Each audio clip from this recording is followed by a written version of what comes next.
আসসালামু আলাইকুম। এখন এখানে আমি 5 পিস মাছ নিয়েছি, পানি কচুর মাটি দিয়ে এই মাছ দিয়ে রান্না করব। এখন এখানে আমি পেঁয়াজ দিয়ে দিলাম, রসুন বাটা একটু বেশি করে রসুন বাটা দিয়ে দিলাম,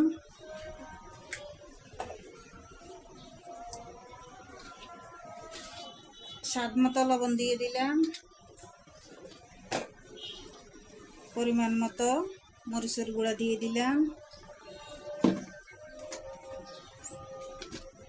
একটু হলুদ পরিমাণ মতো হলুদের গুঁড়া দিয়ে দিলাম,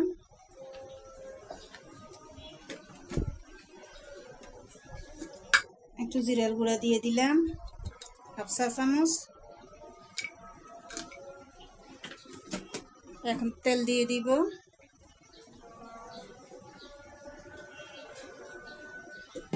এখন আমি পানি দিয়ে মাছগুলো ভালোভাবে কষাই নিব। মাছগুলো কষানোর জন্য বসাই দিলাম, আর এই চুলায় আমি গরম পানি দিলাম। কচুর মাটিটা একটু সিদ্ধ করে নিব। দেখেন এখানে আমার পানিটা বলক চলে আসছে। এখন আমি এখানে কচুর মাটিটা দিয়ে দিব সিদ্ধ হওয়ার জন্য। 2 মিনিট একটু সিদ্ধ হোক, সিদ্ধ হইলে এটা আমি নামাই নিব।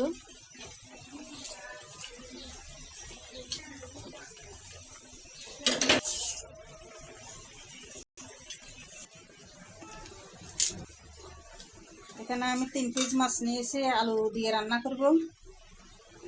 এখন আমি পেঁয়াজ দিয়ে দিলাম, কাঁচামরিচটা আরও পরে দিব, রসুন বাটা দিয়ে দিলাম, স্বাদ মতো লবণ দিয়ে দিলাম, পরিমাণ মতো হলুদের গুঁড়া দিয়ে দিলাম, পরিমাণ মতো মরিচের গুঁড়া দিয়ে দিলাম,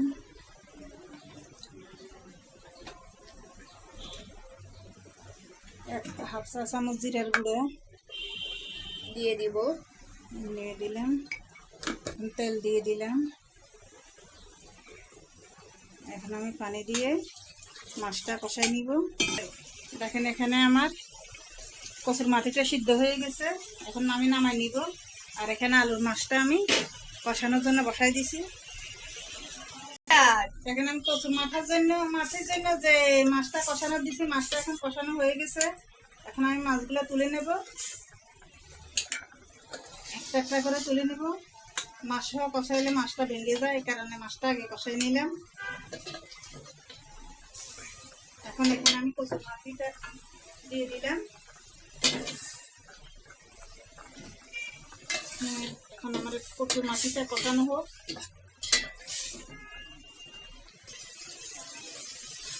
দেখেন আমার কচুর মাটিটা কষানো হয়ে গেছে। এখন আমি পানি দিয়ে দিব, মাছ দিয়ে দিব। পানি দিয়ে দিলাম, পানি আরো দেওয়া লাগবে। আগে আমি মাছটা দিয়ে নিই।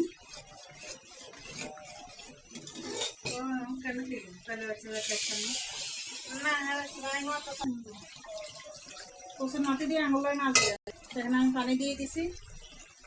এখানে আমার মাছের আলুর জন্য যে মাছটা দিছি এটাও কষানো হয়ে গেছে। এখন আমি মাছটা তুলে নেব, আলু দিয়ে দিচ্ছি, এগুলো মাছ দিলাম দিয়ে রাখি।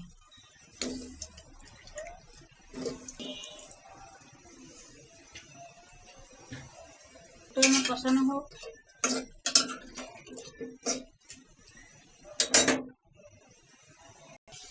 এখানে আমার আলুটা কষানো হয়ে গেছে। এখন আমি মাছ দিয়ে দিব, পানি দিয়ে দিব।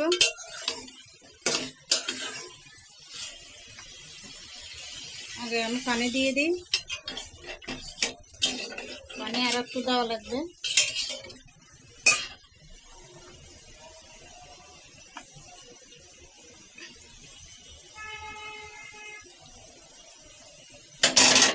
পানি দিই,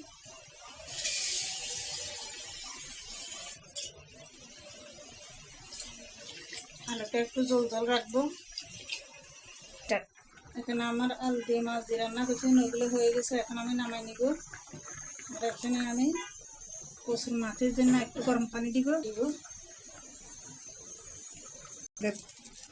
আমার পানিগুলো গরম হয়ে গেছে।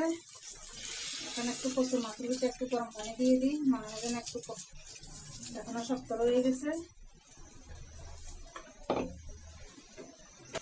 এখানে আমি এখন লাউ শাক ভাজি করবো, ডাটাগুলো আগে দিয়ে দিব, একটু বলক আসলে তারপরে শাক দিব। লাউ শাক ভাজি করতে একটু সিদ্ধ করতে হয়। একটু লবণ দিয়ে দিব।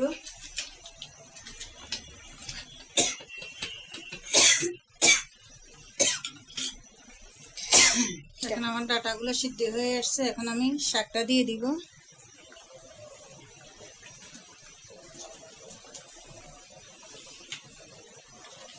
শাক সিদ্ধ হতে বেশি সময় লাগে না।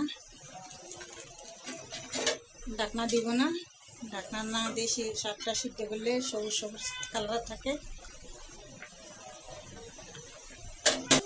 দেখেন আমার শাকটা সিদ্ধ হয়ে গেছে, এখন আমি নামাই নিব। হাত দিয়ে একটু সিপাই পানিটা ফেলাই দিব, একটু ঠান্ডা হোক।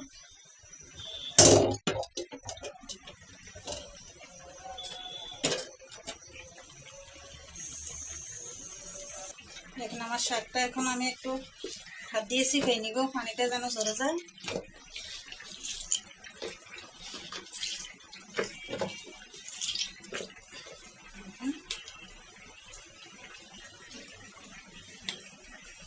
হাত দিয়ে একটু সরাই নিলাম। আর এখানে আমার কচুর মাথিটা হয়ে গেছে, এখন আমি নামাই নিব। ঠিক আছে, হামবুলে আমি 4-5 কোয়া রসুন থেতলে নিচ্ছি, রাতের হামবুল। এখন আমি তেল দিয়ে দিব।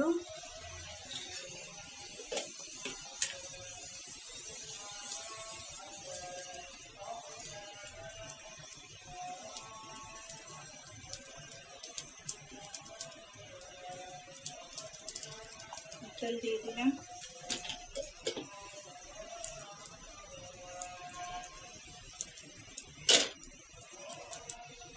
তারপর আমি রসুনটা দিয়ে দিলাম, পেঁয়াজ দিয়ে দিলাম,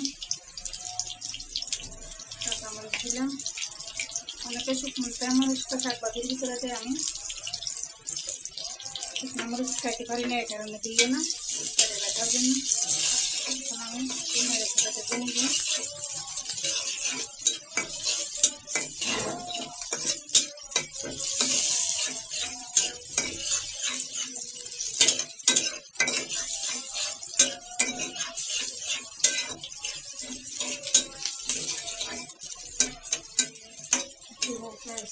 রসুনটা একটু ভাজা হোক,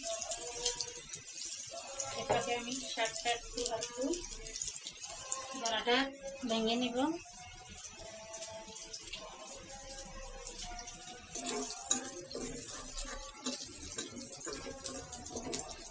এখন আমার পেঁয়াজ কাঁচামরিচ রসুনটা ভাজা হয়ে আসছে, এখন আমি শাকটা দিয়ে দিব।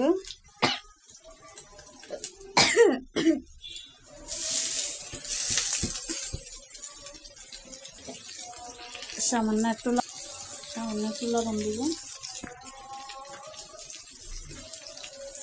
এগুলো আমি নেড়ে চেড়ে দিব।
এখন আমার শাকটা হয়ে গেছে, এখন আমি নামাই নিব।